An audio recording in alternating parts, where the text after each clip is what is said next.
Hello everybody, welcome to Totally Tabled. My name is Shaggy, and today I am so excited to be running down my top 50 board games of all time. I'm very excited to get started, so let's just jump right in with my number 50, Coffee Roaster. This is a quirky, quick-playing, solo-only game where you're just attempting to brew the perfect cup of coffee. And the mechanism here of pulling the chips out of the bag and trying to get the right numbers to show up, it's really satisfying and fun. Number 49 is Dominant Species. This is a heavy worker placement and area control game. The theme really comes through in this one. It's incredibly in-your-face, mean, chaotic, but extremely dynamic and fun, highs and lows, and a ton of agonizing decisions. Number 48 is Agra. This is another heavy worker placement game. There's a ton of clever stuff going on here. And if you like a sort of a typical medium to heavyweight Euro, then I think this will be one that you should really check out. Number 47 is Ghost Stories. This is a classic, brutally difficult cooperative tower defense game. It's one of those cooperative games where it just feels like things start bad and just slowly get worse and worse and worse. But I love it, and it has some of the best artwork in board gaming, in my opinion. Number 46 is Tash Kalar Arena of Legends.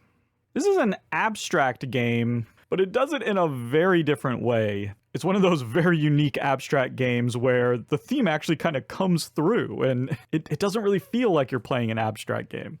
I think this one's brilliant, and also another one that, just doesn't get talked about as much as I think it deserves. My number 45 is Rajas of the Ganges. This is a worker placement / dice placement game where you're using dice as resources in order to take a host of different actions that involve building a little village. This is definitely one of my favorite medium weight Euros.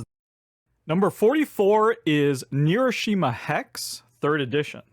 Each player takes a different post-apocalyptic faction, and these factions are extremely different. They have different tiles, different special abilities.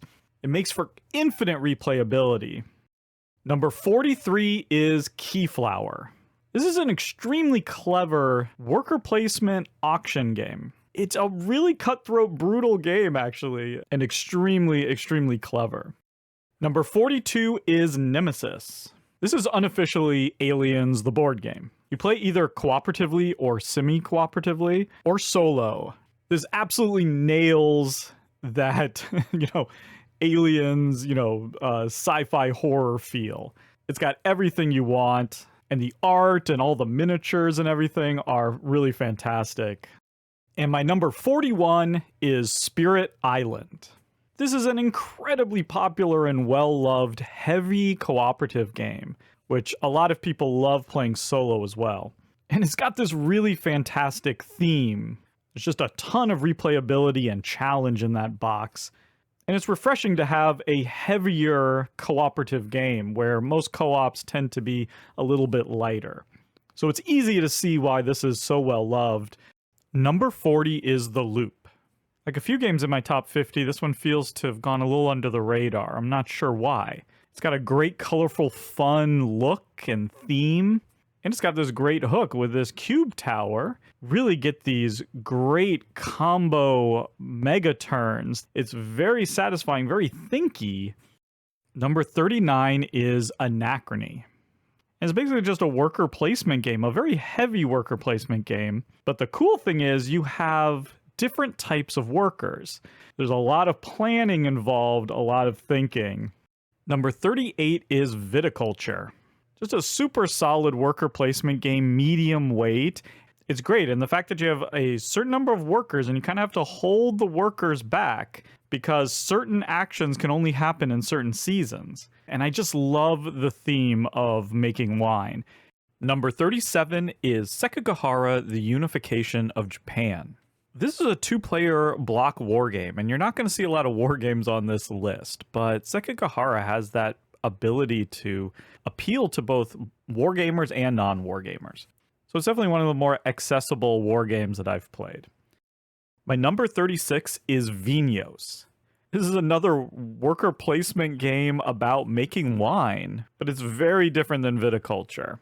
Much more of a heavy Euro feel, but I really love it. Again, as I said before, I enjoy this theme a lot, and it really comes through. My number 35 is Ark Nova. This is an extremely popular game about building a zoo, and you're just doing tableau building. You're drawing a bunch of those cards, maybe drafting a few off the board. I also really enjoy the tile laying that's going on your board as you're building these enclosures and building out your park. Number 34 is Dune Imperium. This is another relatively new game that has become wildly popular, and I completely understand why. This is essentially a deck builder with worker placement.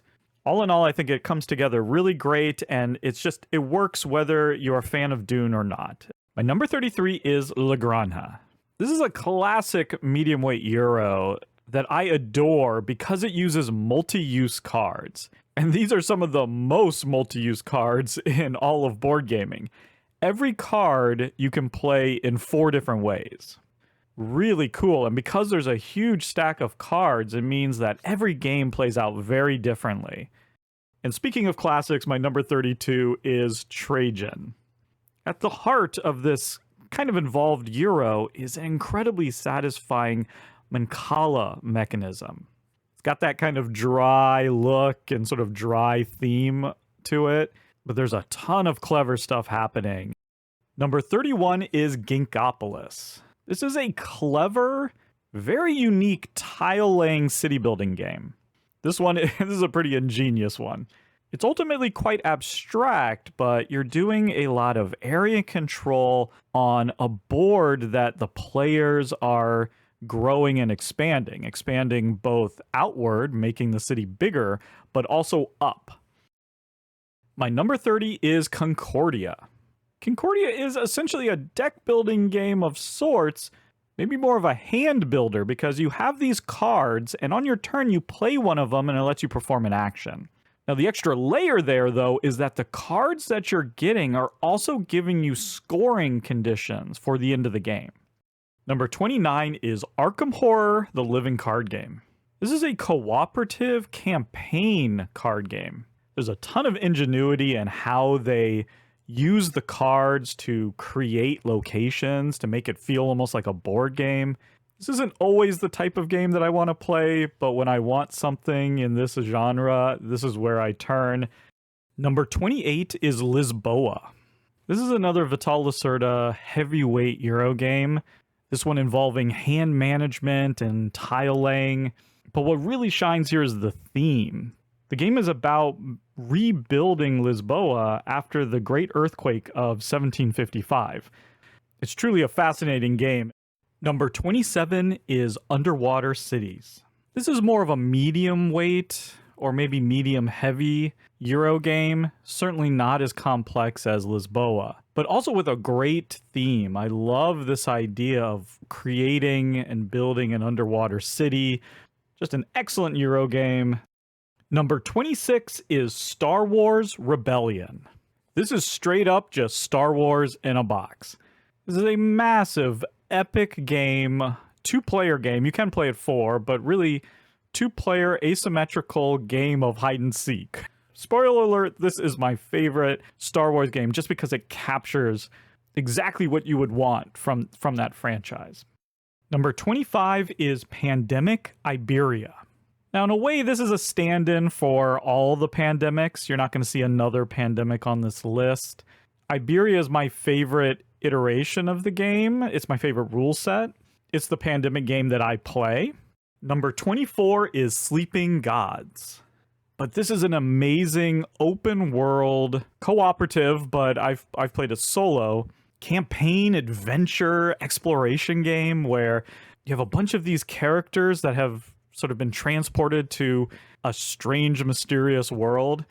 I'm a huge fan of exploration in games, and this one does it better than almost any other. Number 23 is The Lost Ruins of Arnak with the Leaders expansion. Now, in a previous list, I mentioned Dune Imperium. This is another one of those worker placement games with deck building. This is one of the newer games that just keeps hitting the table over and over again. Number 22 is Grand Austria Hotel. This is a medium weight Euro game with dice drafting, and that is one of my favorite mechanisms. Highly recommend this one, particularly at 2 players. That's the sweet spot. But I'm a sucker for drafting, and so the card drafting mixed with the dice drafting is just super satisfying. Number 21 is This War of Mine. This is a game that I just gain more and more appreciation for the more I play. This is such a unique cooperative survival game. I prefer to play it solo, where you just play regular people in the middle of like a war-torn city, just trying to survive. It can be truly harrowing and disturbing. This is really an experience, and I think it captures this idea of trying to survive a war in a way that no other board game I've played has done. Number 20 is The Castles of Burgundy. As you'll see, I love games where you just roll dice and then use those dice to take actions, and Castles of Burgundy does it in such an accessible yet satisfying way. This is an evergreen for me, one of the absolute best medium weight Euros of all time. Number 19 is The Crew. In particular, the second one, which is The Crew Mission Deep Sea. This game is simply a trick-taking game, but cooperative. This is really a game for people who know and love trick-taking games. It just flips the whole genre on its head, and it's amazing. Definitely one of the best cooperative games out there. Number 18 is The Gallerist. I think I rate The Gallerist slightly higher than some of the other Lacerda games, simply because I feel like this is the most accessible one. Don't get me wrong, it's still very heavy, there's still a lot going on. I just find this one just a joy to play. Number 17 is At the Gates of Loyang. It's a card drafting game, but you have this really free-flowing, open-ended turn. It's very challenging, I'm not very good at it, but man, it's so much fun, and the fact that it can play so good as a solo game and as a multiplayer game, it's really the feather in its cap. Number 16 is Madeira. It's an absolute brain burner for me, but I adore it. In fact, this is another one where you're rolling some dice and then using those dice to take actions, but here there is way more going on, and it's done in a very complicated way. If you're willing to put up with sort of a difficult learning curve, the reward is huge for this one. My number 15 is Obsession. In the game, the players take the role of like the head of a family estate in mid-19th century Victorian England. You're trying to increase your family's reputation by putting on these different events.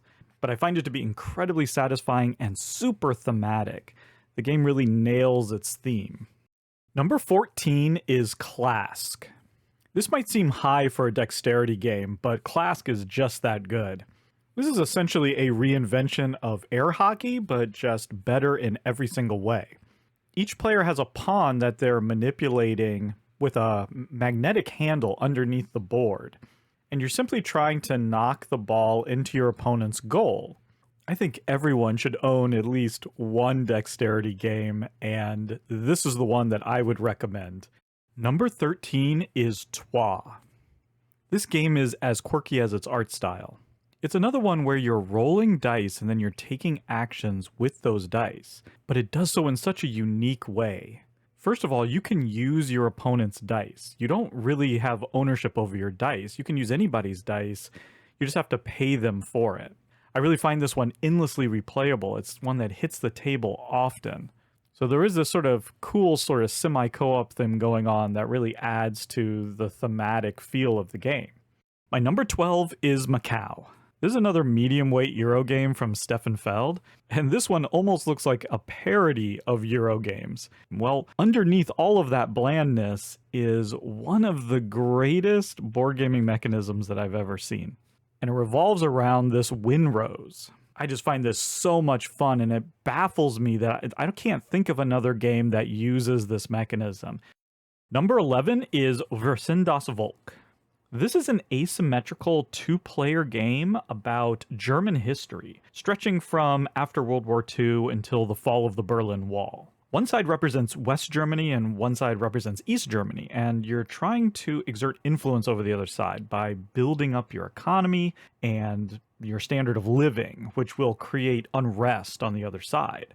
This is a pretty heavy game. There's a lot going on, and it takes a game or two to really wrap your head around it all, but it's definitely worth the effort.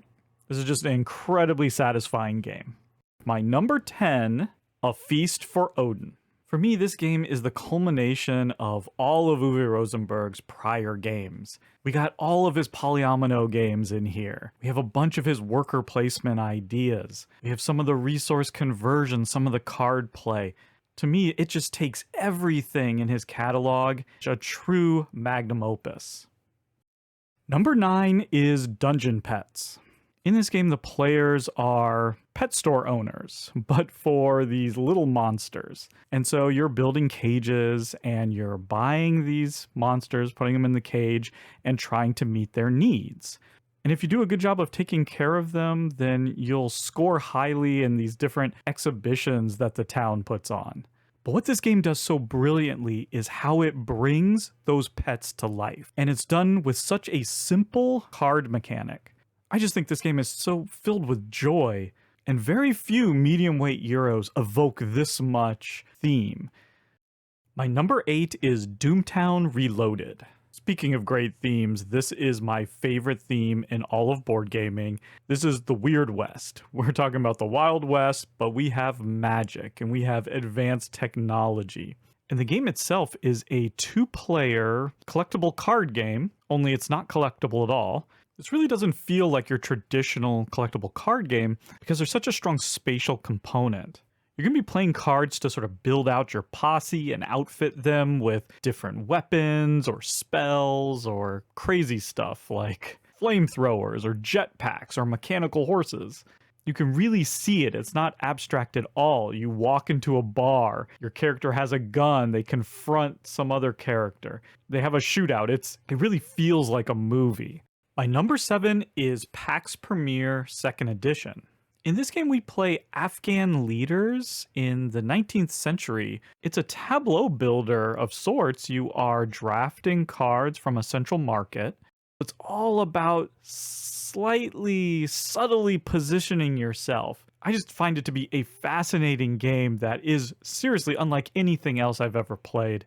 Number 6 is Kanban EV. Now, there's been a lot of Vital Lacerda games on this list, but Kanban is my favorite right now. Like his other games, we have a very thematic, heavy Euro game.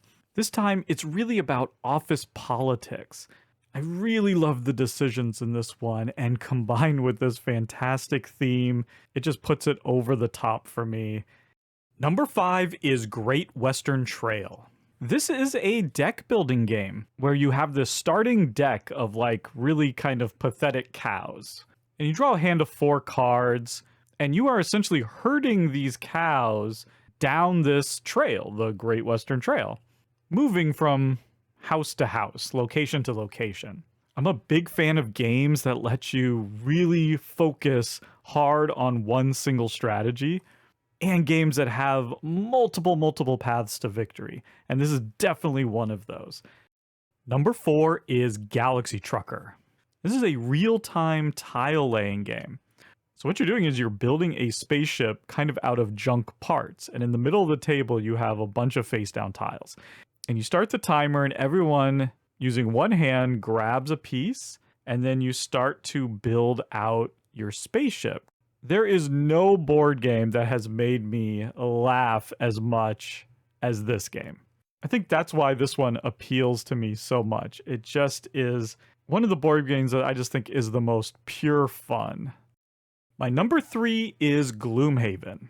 Gloomhaven is an incredibly popular dungeon crawl with an epic campaign, and it features a unique card system for its combat. It's easy to see why this is one of the most popular board games of all time. My number 2 is Robinson Crusoe: Adventures on the Cursed Island. If you follow the channel, this is of no surprise. I've made it very clear that this is my favorite solo and my favorite cooperative game of all time. And this game does something that I think no other game can do. It can tell a compelling adventure survival story without the need of a storybook. Here, the story emerges out of the gameplay. This is such a special design.